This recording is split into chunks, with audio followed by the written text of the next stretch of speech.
there are three sort of sets of black people that are in the diaspora. They're the Africans who were enslaved in their own home.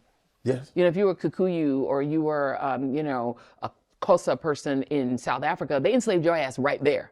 And when they were done enslaving you, you got rid of them for the most part. They either left or they left behind their colonial system, but they colonized you in your own place where you lived. Then you have the people who were stolen, and you either went to a country like a Brazil or to the Caribbean. And so you experienced just horrific, degrading slavery, but that was about enslaving people and then using their bodies up and then letting them die and then going and getting more. And so you had a more holistically black culture because you really maintained your Africanness in a lot of ways. And then when you died, they just went and got a different person. You weren't like being bred like cattle. Chattel slavery really only took place in the United States and Canada, but mainly, right? And so this is a different mentality. These people were told that slavery was endemic to being black. The African Americans were sort of taught or told that just being black or having any African ancestry meant that you were endemically a slave forever. That was not the case as much in the Caribbean or in Africa. They knew they had a 1,000-year-old culture in these African countries to fall back on to say, we're not endemically enslaved people. We don't come from slavery. Whereas in America, they tried to cut them off from their Africanness and say that Africanness doesn't matter. You're just a slave. Your whole history is a slave. You never learn anything about what your ancestral origins were or what kingdoms you came from. You never learned that. You just learned slavery, slavery, slavery, slavery. And so black slavery in the US was just unique. But the other thing I think that people who are from like where our families are from, what they don't recognize is that that kind of slavery caused African Americans to produce, I would say, the most dominant cultural force that's ever lived. And that's why we see it spread. That's why we see it spread everywhere. It's everywhere, and it doesn't come. And it comes from Africa endemically, right? The food, the rice, the dishes they eat, the oxtail, everything. There's an Africanness to it, but its origin story is America. And so they create this thing that is, you know, up until a certain point, we didn't even say African American when I was growing up. People would say, you know, they used to say Negro, then they said African American, and blacks kind of rejected that. The term that black Americans like is black. They like black, And so because it rolls over. Was it Jesse brought up African American, Jesse Jackson? It was this idea of saying we're African, but in America. But African, when I was growing up, being African was not cool. Us little four little Africans. We got made fun of, right? So they were like, oh, the African booty scratcher. They used to say like that. Remember the African booty scratcher? Because African Americans trace their ancestry to Mississippi, to Alabama, to America. But what they did is they took, you know, there are 2,500 different indigenous groups in Africa. It's the most biodiverse continent on the planet. There's no more biodiversity anywhere like Africa. And so people who were in those ships came from like some people, my people are Hausa, my father's people are Hausa, some people are Igbo, some people are so we're Hausa people, right? So that's how we identify, you know what I mean? You take a Hausa person, an Igbo person, a Yoruba, and you throw them all in a ship. And they may speak each other's language or they may not, but they come from different tribes. You throw them all together, stick them in a slave ship, strip them of their identity. In a generation, they're not Hausa, they're not Igbo, they're not Yoruba, they're just black. And so this culture of blackness, of American blackness, it's a real culture. Is powerful. It's a new tribe. It's a unique tribe, and we need to respect it. There's some Africans that will say, you don't have a culture. Black Americans do. Are you out of your fucking mind? Come on. Because half of you copy it. Copy it. Everybody copies Black American It is powerful. culture. Because you said it's powerful. There's something different and magnetic about it, you know? It's magnetic. It's a new tribe. They literally took out of many one. You want to talk about what's out of many one? It's all and look, they did the same with the white people, because white people were all different. They were, you know, French, and they were German, they were Bavarian, they hated each other's guts, and they amalgamated them all into something called white. And then they amalgamated all of the blacks into something called black. They invented these things. These things didn't exist before the 16th century, and they're all false. They're not real, but they took away the thing that most humans organize themselves by, which is tribe. And that is gone in America. You're just white or you're black. And Black American culture is, again, it's the most dominant culture that's ever existed. It created rock and roll, soul music, country music, you know, half the food we eat, most of what we do in this country that makes us American is black people created it. And so I think when our people come from other countries, they need to give that some respect. They need to treat that with respect. But also, I wish American blacks could get the chance to learn what colonialism did to Africa. Because it's not like African people didn't suffer. And I think there's a sense that African people sold us away and forgot about us. But they forget those people were destroyed. You know, as Michael Harriot said when we had him on for our Black History special, if Black people were selling other Black people, why did you need a fort? If this was a transaction that was mutual and the kings of Africa were just selling off Black, well, then why did you need to build giant forts? You build giant forts because you were having wars with those kings who you were stealing their people. You wouldn't need a fort if you were selling and buying. And that's something that people like, that's the information that gets passed out a lot. You heard, well, your people sold. They love to throw that out there. Like, Take the your burden people, off them. Yeah, that's correct. Because the history gets distorted that way, and it minimizes. And I've always been a person, and I know they trash me online, but I want to know, like, what is the connection point? Because you said it. Once that happened, it cut the connection. I literally physically saw it when you said that, almost like a cord being like. Is there ever going to be a connection point between African immigrants and Black Americans? It's already happening now. It's happening now. Yeah. If you go to Ghana right now, you will see African Americans on every street. They're getting their residency, they're getting their citizenship, they're moving back, they're reinvesting. Africans, we reconnected the umbilical cord ourselves.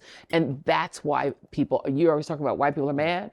The 1619 Project was one of those moments where Black people said, no.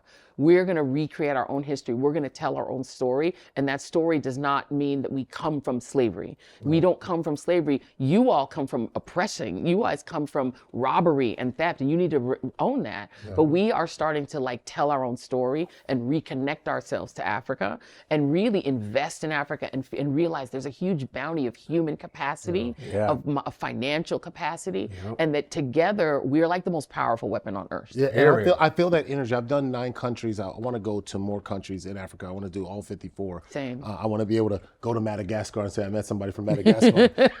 But like what I noticed and bring back a wife for your friends. but what I love is like there is this similarity and this connection through all of the countries I've been to in Africa. Like there is this connection that I feel the same being here, growing up in America. And I'm like, I just want to see and minimize or eradicate the confusion that is the distrust or the pointing fingers at each other. Well, you guys are this way, or you look down, or you think you're better. You're an African booty scratcher. Well, how do you think they stole us? Yeah. I mean, their method was to say, hey, tribe number 1, sell me somebody from tribe number 2, or give me your prisoners of war from that tribe. They're not, remember, these people didn't think of themselves as all Black. You're this tribe, I'm that tribe. If I have prisoners of war from the other tribe, okay, I'm going to go ahead and let them go to you. And then they got greedy and said, you know, it's not enough for me to give you your prisoners of war. I'm going to go back and just take people, right? But it did start out as, I'll take my prisoners of war. They didn't think it was going to be endemic slavery forever. Right. And then once they got greedy and were like, come and taking people, then there were the fights. But even in the Caribbean, there are a lot of African Americans who think of Caribbean Blacks as like foreign. They're probably your cousins. If you're in New Orleans, you're probably Haitian.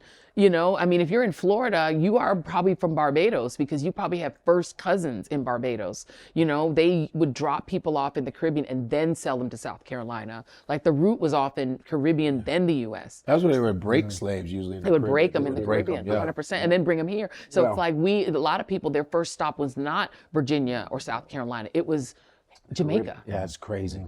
Damn. Well, it's a number on us. we could go on. But we still here though. And we survive. And I can feel it, Burgeon. I can feel it connecting. You got Gabon. You got Ludacris lives in Gabon. He has a place in Gabon. Yeah. Citizen in Gabon. So it's coming around. It's coming. They're That's why we have this. That's why we have 154. That's why they're That's it. panicking and they're counting on our not being together like we got, because we're all we got. Dr. Henry Clark says we have no friends in the world. Black people don't have friends. He meant that. Dr. Henry Clark, one of the elders who knows his stuff, we don't have them. Regardless of what you think in the whole scope of the world, our power. There's a girl online, this white chick, who she has this machine where she asks questions to the machine. She goes, why is it that, Black people are always like oppressed, blah, blah, blah, and the machine talks back to her and goes, because of Black people's power, is their melanin, is they're native to the, that's the reason why whites try to shut, it's like a machine. This white girl asks these questions about oppression and it's really good stuff. You guys send me that video. I'm gonna send it to you. It's really interesting. And she goes, it's because it's not just it's just black people. It's their power. It's their natural. It's dope. It's like amazing. And she just asked these questions. It's like when you have a connection to indigeneity, it's actually a powerful thing. It's why when you go and talk to Native Americans, Indigenous people, they have a power. They have a spiritual power because they have a connection to the soil and the spirit. Yeah. And that is an African thing. There's a connection to the earth and the soil and the spirit. And if you can reconnect yourself with that, Europeans worked very hard to disconnect themselves from that and to eradicate that from what they considered to be high society and being, what they saw as being civilized. Yes. But being civilized meant just cutting yourself off from indigeneity. And so, which is what you're seeing, like people who are from Europe that go to Israel try to reclaim, right, and steal back. But what black people have is sort of a natural indigeneity. Like we're just naturally indigenous people. The food we eat, the rhythm, the dancing, the music, the gospel. It just comes out. We just took it. Like we take, spiritual songs and music and turn it into gospel. A thing that's a spiritual, physical experience. And that's an indigenous vibe. And so that vibration is common to everyone black, whether you're in East Africa, West Africa, Caribbean, Brazil. All we need is to try to get over some of the phony, false separation that Europeans actually used to steal us. And it was a tactic to steal us. And as long as we fight infighting, they can keep stealing us. And so that's how we have to learn. I want the infighting to stop. That has to stop. The last thing you want is to turn around and it's the people who look like you and have the same roots as you. History different, but roots are different, and to get that, like, that's what I want. You know what I mean? But like then that there's connection. the sellouts, like the defective Negroes that I talk about. Stephen A. Smith, the Larry Elders, the Candace Owenses, all of those defective. And there's one brother, I'm gonna call him out soon. They were asking him, well, what did you think about the things about what they showed about the Obamas and the monkey shoes, and this black dude's like, I didn't see what the problem. I'm gonna get him though. I know. I think I know. There's like there were other pictures there that were just. They all have that look. It's just so. How you can always call them asymmetrical Negroes. They just have this off look, and they don't look like they go to good barbers. That's it. It's always the hairline. It's the hairline. No I'm telling you. Stephen A. Smith. It's the hairline. It's the barbers. I'm telling you. I know they don't go to a barbershop with real because barbershops is where everybody's talking. They don't go. They go to like probably some white guy goes like. They go to Supercuts. They go to Supercuts. Why would you think of the same? They go to Supercuts. They're going. And what do they put on top of the bowl? In the bowl, and there's this. They get a protractor or something like a or a Flowbee. They got a Flowbee going on. What is that? A weed whacker. It's like a weed thing, and it Flowbees your hair. They don't go to the real barbers where we talk that real stuff, Even if you have that, you still got to get it shaved properly. Make sure you don't get nicked. There's always something off about those sellouts. They're just something. He was about to go into his Elon Musk voice. That's another 154 conversation in the books. We are bridging culture back to its roots. From Africa to the world, we're telling stories our way. So make sure you hit like, subscribe, and share your voice in the comments. This is 154.